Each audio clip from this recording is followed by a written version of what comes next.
Altar, les royaumes entrelacés. Résumé dans la saison 2, épisode 7.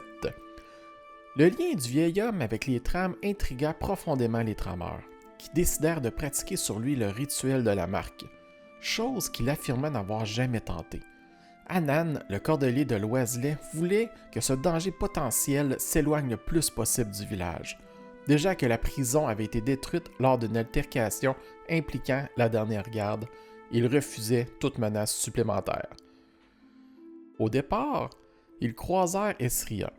Elle avait entendu les rumeurs au sujet du vieil homme et voulait en savoir plus. En route, elle mentionna s'être fait voler des potions dans son sac. Tous attribuèrent ce vol à la fée qui faisait du grabuge ces derniers temps autour de l'auberge. Les aventuriers prirent rapidement le chemin du rituel.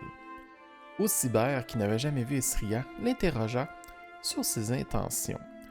Ses réponses laissaient percer un certain malaise. Au moment du rituel, certains se tinrent à l'écart et d'autres aidèrent les trameurs. Le vieil homme porta à ses lèvres la mixture qu'ils avaient concoctée. Au premier contact, l'amertume lui monta au nez. Au second, sa gorge se serra. Et le chant prit sa cadence. Les trames se refermèrent sur lui comme un cocon, l'enveloppant jusqu'à le recouvrir entièrement. Quelques instants passèrent. Puis, les trames réagirent violemment, se contractant sous l'effet d'une force récalcitrante, et l'air se figea, glacé. Le vieil homme hurla, pas d'une voix humaine, mais d'un cri distordu, bestial. Le Shang se manifesta dans toute sa puissance, boursouflant sa cage thoracique, distordant ses chairs.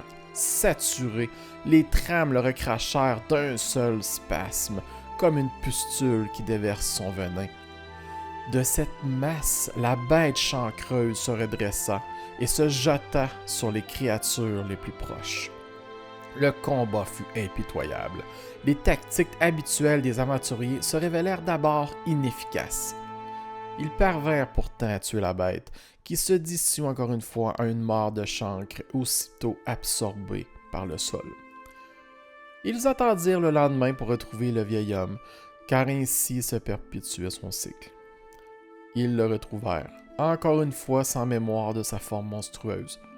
Il confia avoir l'impression qu'il lui manquait quelque chose. Il ignorait quoi, et arpentait le monde pour le retrouver.